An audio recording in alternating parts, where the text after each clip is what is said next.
أيها الإخوة والأخوات، نستمع الآن إلى تلاوة الجزء 15 من القرآن الكريم بصوت القارئ الشيخ أحمد بن علي العجمي. أعوذ بالله من الشيطان الرجيم. بسم الله الرحمن الرحيم. سبحان الذي أسرى بعبده ليلا من المسجد الحرام إلى المسجد الأقصى الذي باركنا حوله لنريه من آياتنا إنه هو السميع البصير.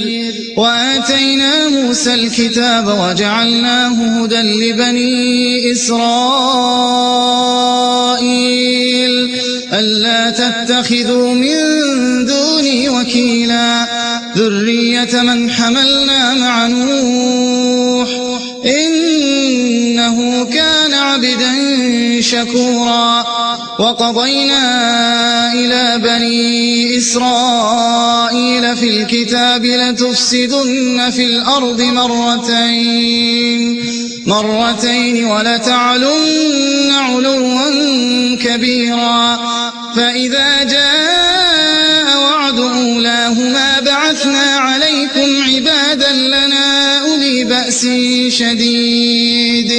فجاسوا خلال الديار وكان وعدا مفعولا. ثم رددنا لكم الكرة عليهم وأمددناكم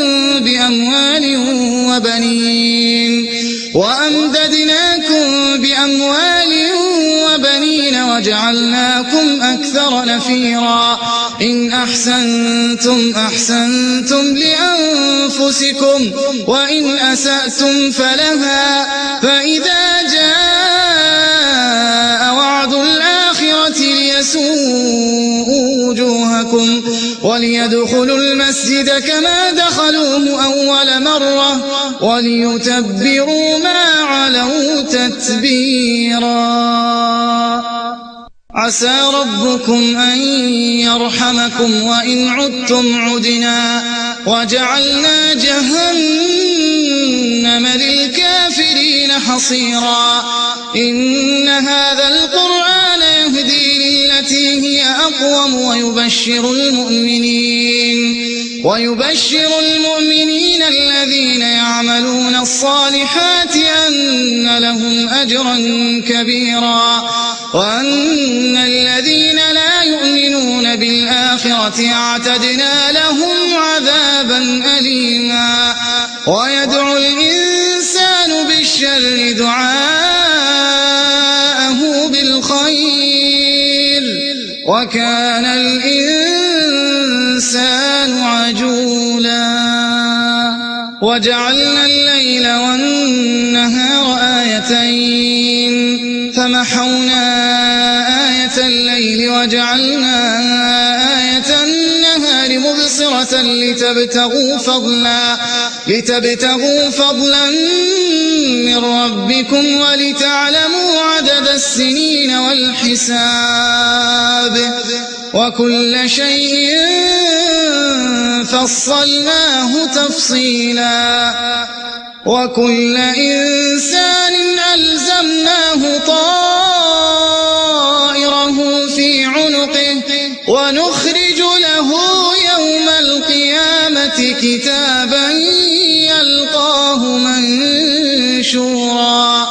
اقرأ كتابك كفى بنفسك اليوم عليك حسيبا. من اهتدى فإنما يهتدي لنفسه ومن ضل فإنما يضل عليها ولا تزر وازرة وزر أخرى وما كنا معذبين حتى نبعث رسولا. وإذا أردنا أن نهلك قرية أمرنا متر فيها ففسقوا فيها فحق عليها القول فدمرناها تدميرا. وكم أهلكنا من القرون من بعد نوح وكفى بربك بذنوب عباده خبيرا بصيرا من كان يريد العاجلة عجلنا له فيها ما نشاء لمن نريد ثم جعلنا له جهنم يصلاها مذموما مدحورا ومن أراد الآخرة وسعى لها سعيها وهو مؤمن فأولئك كان سعيهم مشكورا كلا نمد هؤلاء وهؤلاء من عطاء ربك وما كان عطاء ربك محظورا انظر كيف فضلنا بعضهم على بعض وللآخرة أكبر درجات وأكبر تفضيلا لا تجعل مع الله إلها آخر فتقعد مذموما مخذولا وقضى ربك ألا تعبدوا إلا إياه وبالوالدين إحسانا إما يبلغن عندك الكبر أحدهما أو كلاهما فلا تقل لهما أف ولا تنهرهما وقل لهما قولا كريما واخفض لهما جناح الذل من الرحمة وقل رب ارحمهما كما ربياني صغيرا ربكم أعلم بما في نفوسكم إن تكونوا صالحين فإنه كان للأوابين غفورا وآت ذا القربى حقه والمسكين وابن السبيل ولا تبذر تبذيرا إن المبذرين كانوا إخوان الشياطين وكان الشيطان لربه كفورا وإما تعرضن عنهم ابتغاء رحمة من ربك ترجوها فقل لهم قولا ميسورا ولا تجعل يدك مغلولة إلى عنقك ولا تبسطها كل البسط فتقعد ملوما محسورا إن ربك يبسط الرزق لمن يشاء ويقدر إنه كان بعباده خبيرا بصيرا ولا تقتلوا أولادكم خشية إملاق نحن نرزقهم وإياكم إن قتلهم كان خطأ كبيرا ولا تقربوا الزنا إنه كان فاحشة وساء سبيلا ولا تقتلوا النفس التي حرم الله إلا بالحق ومن قتل مظلوما فقد جعلنا لوليه سلطانا فلا يسرف في القتل إنه كان منصورا ولا تقربوا مال اليتيم إلا بالتي هي أحسن حتى يبلغ أشده وأوفوا بالعهد إن العهد كان مسؤولا وأوفوا الكيل إذا كلتم وزنوا بالقسطاس المستقيم ذلك خير وأحسن تأويلا ولا تقف ما ليس لك به علم إن السمع والبصر والفؤاد كل أولئك كان عنه مسؤولا ولا تمش في الأرض مرحا إنك لن تخرق الأرض ولن تبلغ الجبال طولا كل ذلك كان سيئه عند ربك مكروها ذلك ما أوحى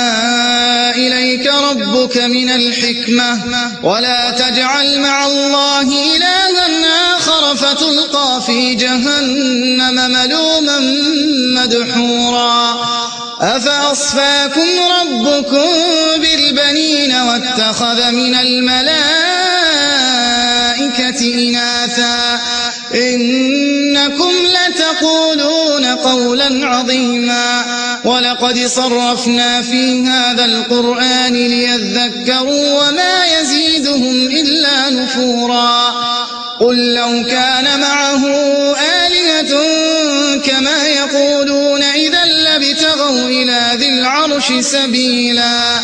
سبحانه وتعالى عما يقولون علوا كبيرا تسبح له السماوات السبع والأرض ومن فيهن وإن من شيء إلا يسبح بحمده ولكن لا تفقهون تسبيحهم إنه كان حليما غفورا وإذا قرأت القرآن جعلنا بينك وبين الذين لا يؤمنون بالآخرة حجابا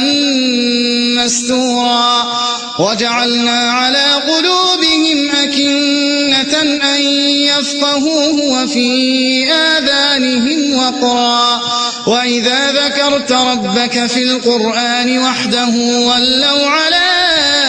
أدبارهم نفورا نحن أعلم بما يستمعون به إذ يستمعون إليك وإذ هم نجوى إذ يقول الظالمون إن تتبعون إلا رجلا مسحورا انظر كيف ضربوا لك الأمثال فضلوا فلا يستطيعون سبيلا وقالوا أئذا كنا عظاما ورفاتا أئنا لمبعوثون خلقا جديدا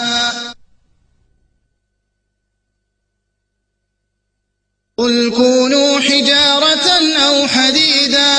أو خلقا مما يكبر في صدوركم فسيقولون من يعيدنا قل الذي فطركم أول مرة فسينغضون إليك رؤوسهم ويقولون متاه قل عسى أن يكون قريبا يوم يدعوكم فتستجيبون بحمده وتظنون إن لبثتم إلا قليلا وقل لعبادي يقولوا التي هي أحسن إن الشيطان ينزغ بينهم إن الشيطان كان للإنسان عدوا مبينا ربكم أعلم بكم إن يشأ يرحمكم أو إن يشأ يعذبكم وما أرسلناك عليهم وكيلا وربك أعلم بمن في السماوات والأرض ولقد فضلنا بعض النبيين على بعض وآتينا داود زبورا قل ادعوا الذين زعمتم من دونه فلا يملكون كشف الضر عنكم ولا تحويلا أولئك الذين يدعون يبتغون إلى ربهم الوسيلة أيهم أقرب ويرجون رحمته ويخافون عذابه إن عذاب ربك كان محذورا وإن من قرية إلا نحن مهلكوها قبل يوم القيامة أو معذبوها عذابا شديدا كان ذلك في الكتاب مسطورا وما منعنا أن نرسل بالآيات إلا أن كذب بها الأولون وآتينا ثمود الناقة مبصرة فظلموا بها وما نرسل بالآيات الآيات إلا تخويفا وإذ قلنا لك إن ربك أحاط بالناس وما جعلنا الرؤيا التي أريناك إلا فتنة للناس والشجرة الملعونة في القرآن ونخوفهم فما يزيدهم إلا طغيانا كبيرا وإذ قلنا للملائكة اسجدوا لآدم فسجدوا إلا إبليس قال أسجد لمن خلقت طينا قال أرأيتك هذا الذي كرمت علي لئن أخرتني إلى يوم القيامة لأحتركن ذريته إلا قليلا قال اذهب فمن تبعك منهم فإن جهنم جزاؤكم جزاء موفورا واستفزز من استطعت منهم بصوتك وأجلب عليهم بخيلك ورجلك وشاركهم في الأموال والأولاد وعدهم وما يعدهم الشيطان إلا غرورا إن عبادي ليس لك عليهم سلطان وكفى بربك وكيلا ربكم الذي يزجي لكم الفلك في البحر لتبتغوا من فضله إنه كان بكم رحيما وإذا مسكم الضر في البحر ضل من تدعون إلا إياه فلما نجاكم إلى البر أعرضتم وكان الإنسان كفورا أفأمنتم أن يخسف بكم جانب البر أو يرسل عليكم حاصبا ثم لا تجدوا لكم وكيلا أم أمنتم أن يعيدكم فيه تارة أخرى فيرسل عليكم قاصفا من الريح فيغرقكم بما كفرتم ثم لا تجدوا لكم علينا به تبيعا ولقد كرمنا بني آدم وحملناهم في البر والبحر ورزقناهم من الطيبات وفضلناهم على كثير ممن خلقنا تفضيلا يوم ندعو كل أناس بإمامهم فمن أوتي كتابه بيمينه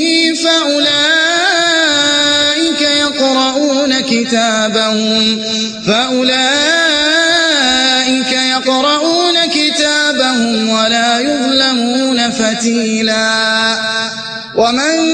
كان في هذه أعمى فهو في الآخرة أعمى وأضل سبيلا وإن كادوا ليفتنونك عن الذي أوحينا إليك لتفتري علينا غيره وإذا لاتخذوك خليلا ولولا أن ثبتناك لقد كدت تركن إليهم شيئا قليلا إذا لأذقناك ضعف الحياة وضعف الممات ثم لا تجد لك علينا نصيرا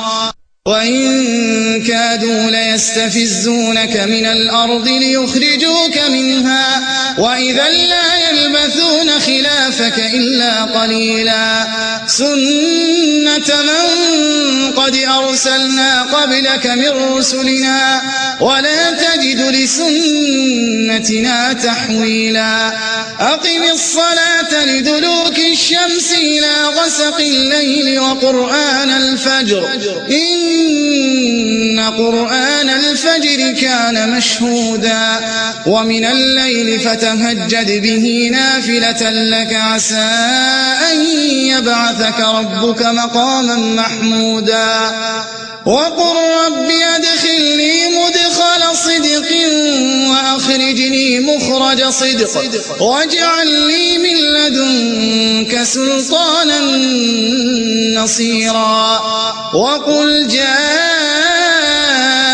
الحق وزهق الباطل إن الباطل كان زهوقا وننزل من القرآن ما هو شفاء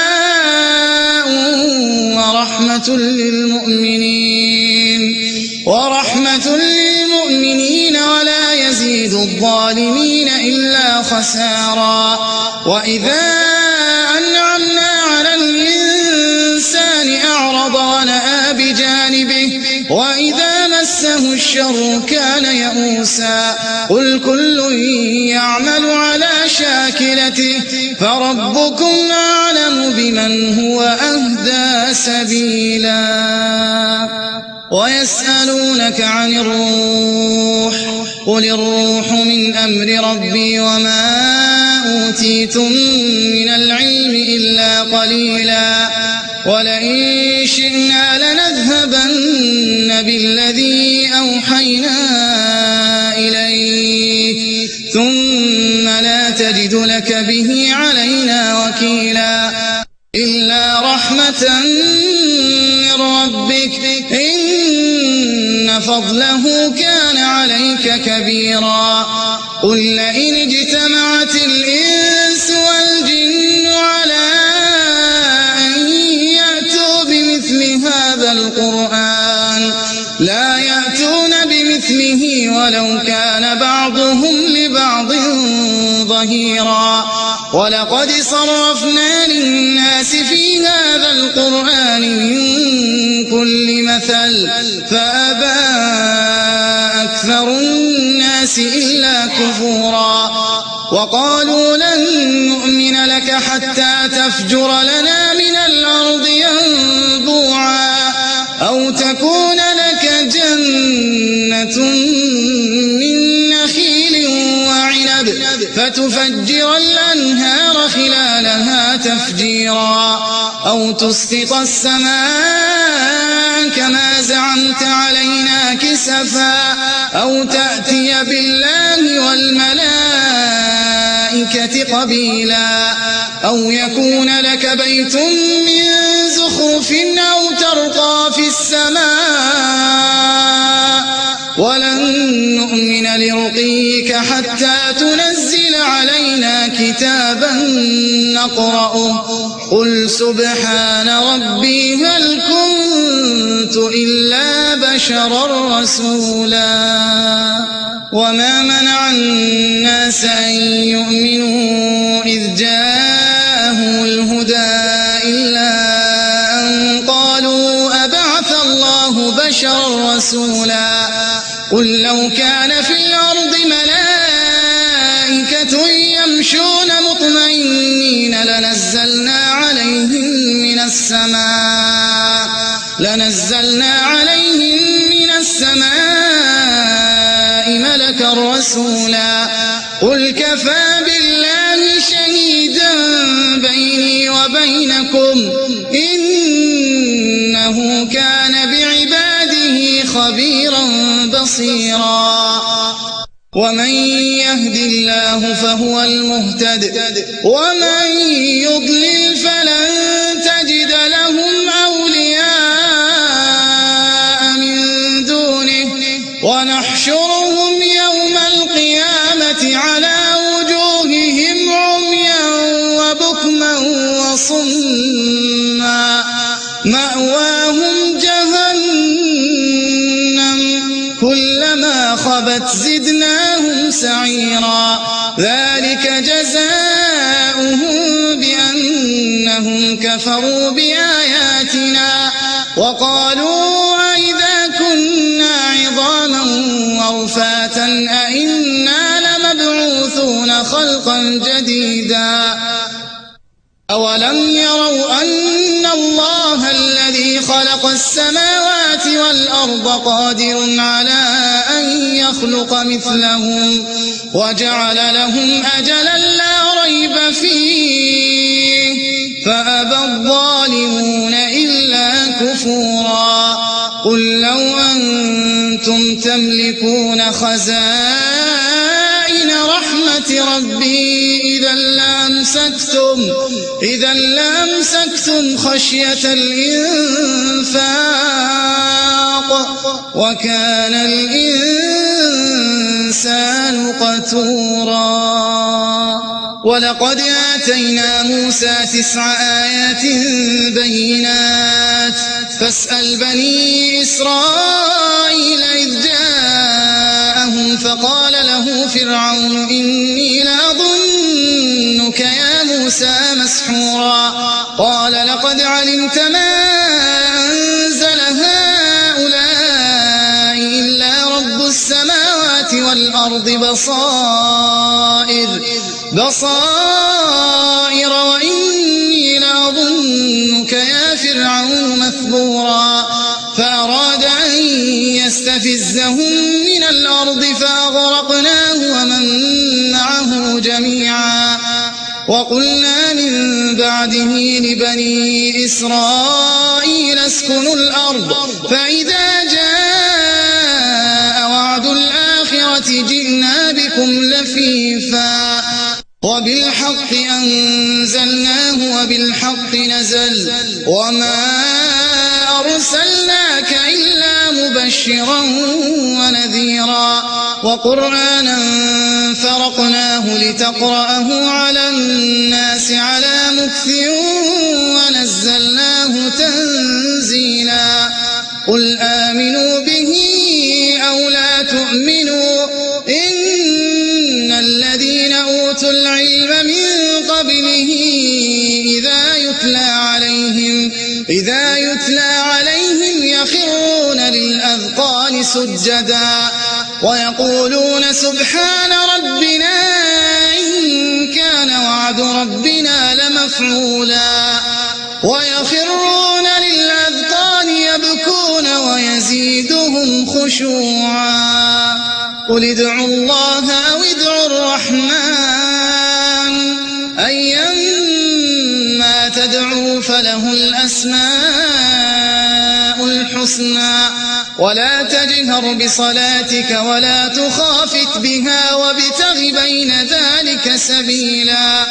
وقل الحمد لله الذي لم يتخذ ولدا ولم يكن له شريك في الملك ولم يكن له ولي من الذل وكبره تكبيرا. بسم الله الرحمن الرحيم. الحمد لله الذي أنزل على عبده الكتاب ولم يجعل له عوجا قيما لينذر بأسا شديدا من لدنه ويبشر المؤمنين الذين يعملون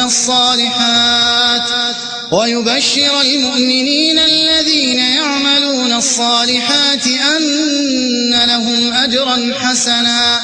ماكثين فيه أبدا وينذر الذين قالوا اتخذ الله ولدا ما لهم به من علم ولا لآبائهم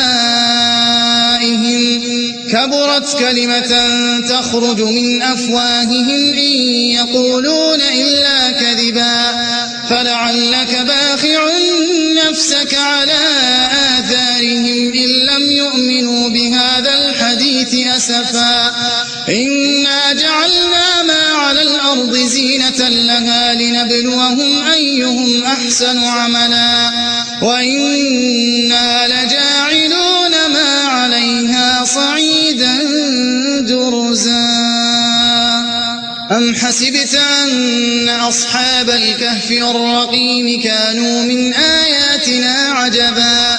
إذ أوى الفتية إلى الكهف فقالوا ربنا آتنا من لدنك رحمة وهيئ لنا من أمرنا رشدا فضربنا على آذانهم في الكهف سنين عددا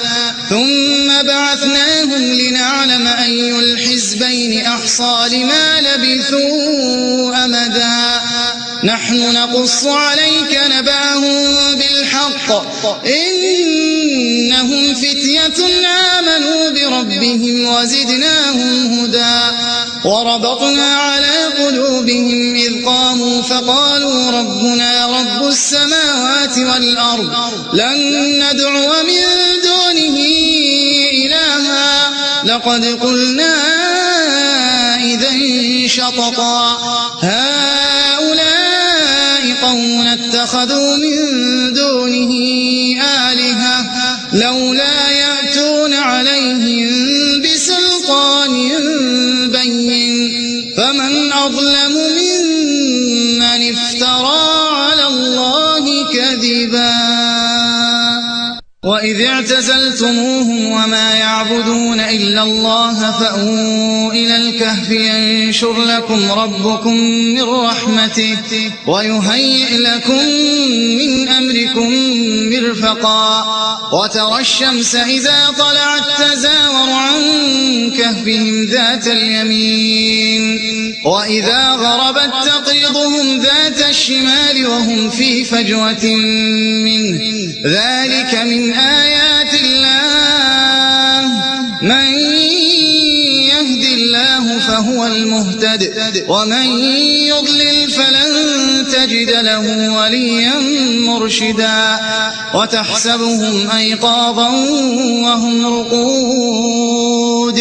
ونقلبهم ذات اليمين وذات الشمال وكلبهم باسط ذراعيه بالوصيد لو اطلعت عليهم لوليت منهم فرارا ولملئت منهم رعبا وكذلك بعثناهم ليتساءلوا بينهم قال قائل منهم كم لبثتم قالوا لبثنا يوما أو بعض يوم قالوا ربكم أعلم بما لبثتم فابعثوا أحدكم بورقكم هذه إلى المدينة فلينظر أيها أزكى طعاما فليأتكم برزق منه وليتلطف ولا يشعرن بكم أحدا إنهم إن يظهروا عليكم يرجموكم أو يعيدوكم في ملتهم ولن تفلحوا إذن أبدا وكذلك أعثرنا عليهم ليعلموا أن وعد الله حق وأن الساعة لا ريب فيها إذ يتنازعون بينهم أمرهم فقالوا ابنوا عليهم بنيانا ربهم أعلم بهم قال الذين غلبوا على أمرهم لنتخذن عليهم مسجدا سيقولون ثلاثة رابعهم كلبهم ويقولون خمسة سادسهم كلبهم رجما بالغيب ويقولون سبعة وثامنهم كلبهم قل ربي أعلم بعدتهم ما يعلمهم إلا قليل فلا تمار فيهم إلا مراء ظاهرا ولا تستفت فيهم منهم أحدا ولا تقولن لشيء إني فاعل ذلك غدا إلا أن يشاء الله واذكر ربك إذا نسيت وقل عسى أن يهديني ربي لأقرب من هذا رشدا ولبثوا في كهفهم 300 سنين وازدادوا 9 قل الله أعلم بما لبثوا له غيب السماوات والأرض أبصر به وأسمع ما لهم من دونه من ولي ولا يشرك في حكمه أحدا واتل ما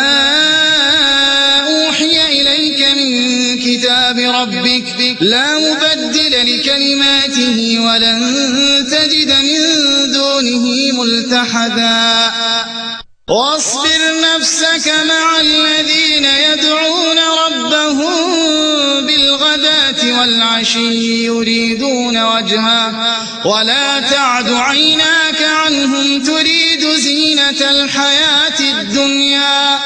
ولا تطع من أغفلنا قلبه عن ذكرنا واتبع هواه وكان أمره فرطا وقل الحق من ربكم فمن شاء فليؤمن ومن شاء فليكفر إنا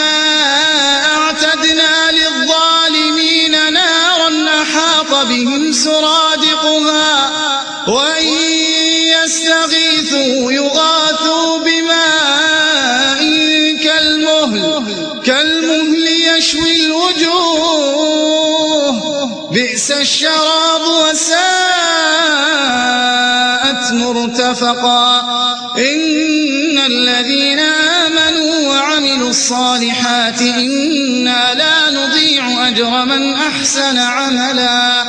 أولئك لهم جنات عدن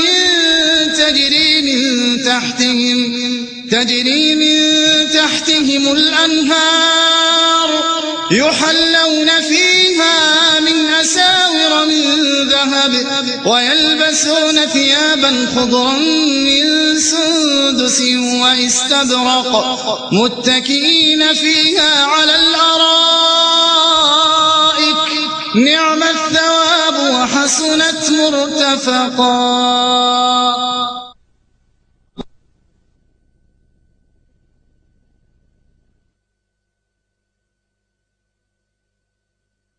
واضرب لهم مثل الرجلين جعلنا لأحدهما جنتين من أعناب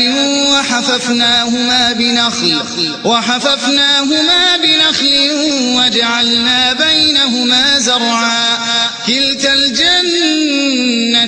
آتت أكلها ولم تظلم منه شيئا وفجرنا خلالهما نهرا وكان له ثمر فقال لصاحبه وهو يحاوره أنا أكثر منك مالا وأعز نفرا ودخل جنته وهو ظالم لنفسه قال ما أظن أن تبيد هذه أبدا وما أظن الساعة قائمة ولئن رددت إلى ربي لأجدن خيرا منها منقلبا قال له صاحبه وهو يحاوره أكفرت بالذي خلقك من تراب ثم من نطفة ثم سواك رجلا لكن هو الله ربي ولا أشرك بربي أحدا ولولا إذ دخلت جنتك قلت ما شاء الله لا قوة إلا بالله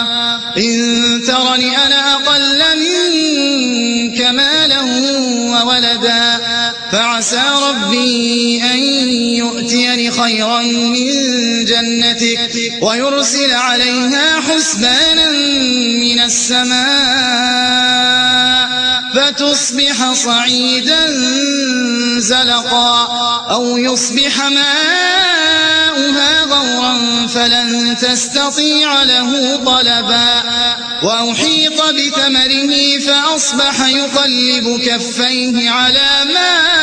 أنفق فيها وهي خاوية على عروشها ويقول يا ليتني لم أشرك بربي أحدا ولم تكن له فئة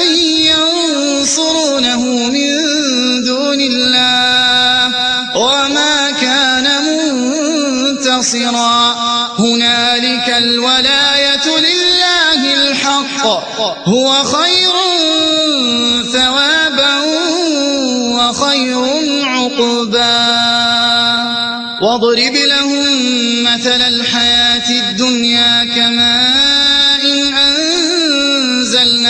من السماء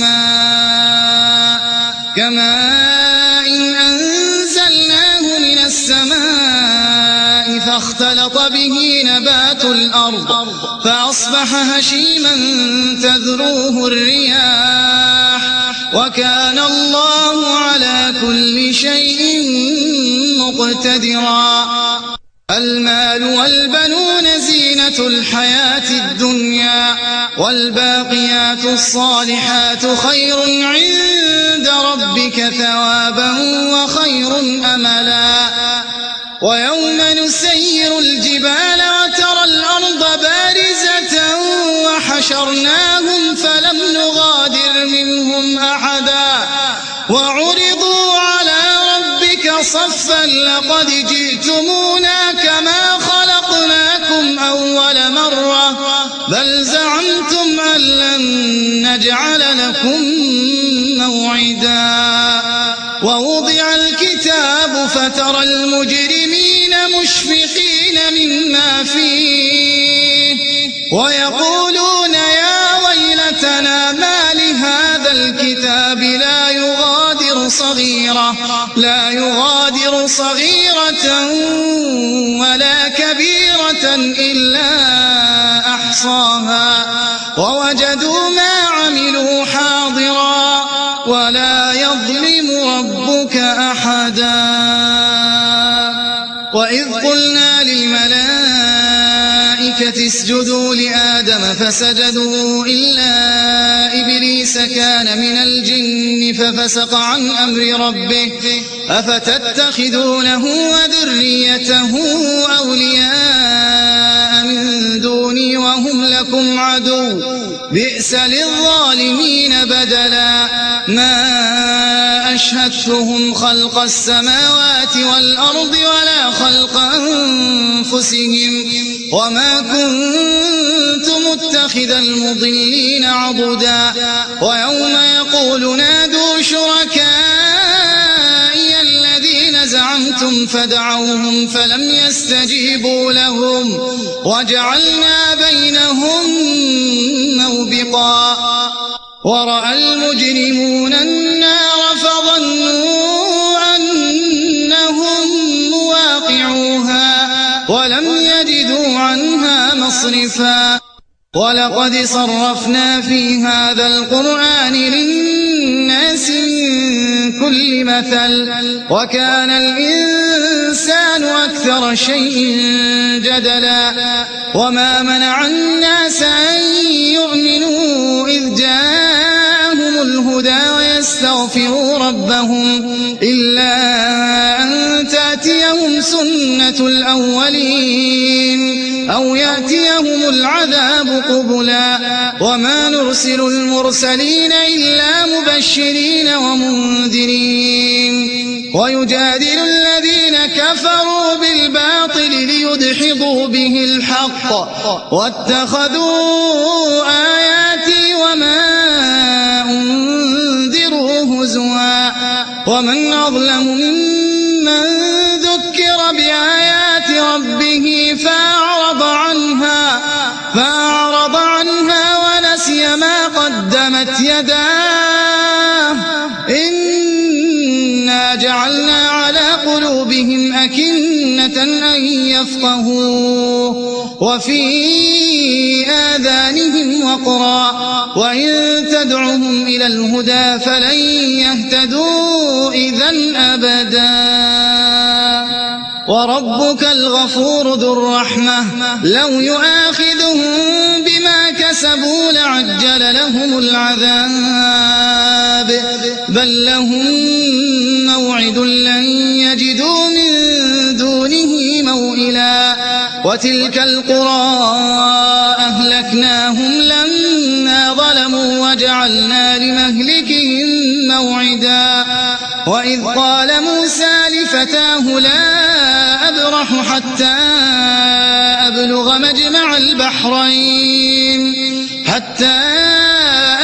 مجمع البحرين أو أمضي حقبا. فلما بلغا مجمع بينهما نسيا حوتهما فاتخذ سبيله في البحر سربا. فلما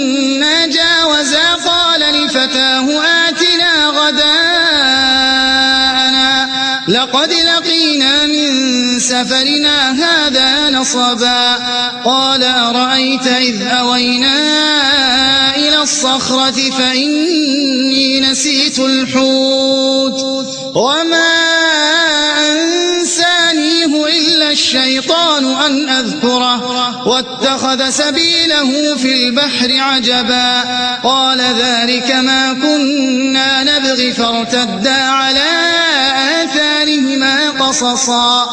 فوجدا عبدا من عبادنا آتيناه رحمة من عندنا وعلمناه من لدنا علما قال له موسى هل أتبعك على أن تعلمني مما علمت رشدا قال إنك لن تستطيع معي صبرا وكيف تصبر على ما لم تحط به خبرا قال ستجدني إن شاء الله صابرا ولا أعصي لك أمرا قال فإن اتبعتني فلا تسألني عن شيء حتى أحدث لك منه ذكرا فانطلقا حتى إذا ركبا في السفينة خرقها قال أخرقتها لتغرق أهلها لقد جئت شيئا إمرا قال ألم أقل إنك لن تستطيع معي صبرا قال لا تؤاخذني بما نسيت ولا ترهقني من أمري عسرا فانطلقا حتى إذا لقيا غلاما فقتله قال أقتلت نفسا زكية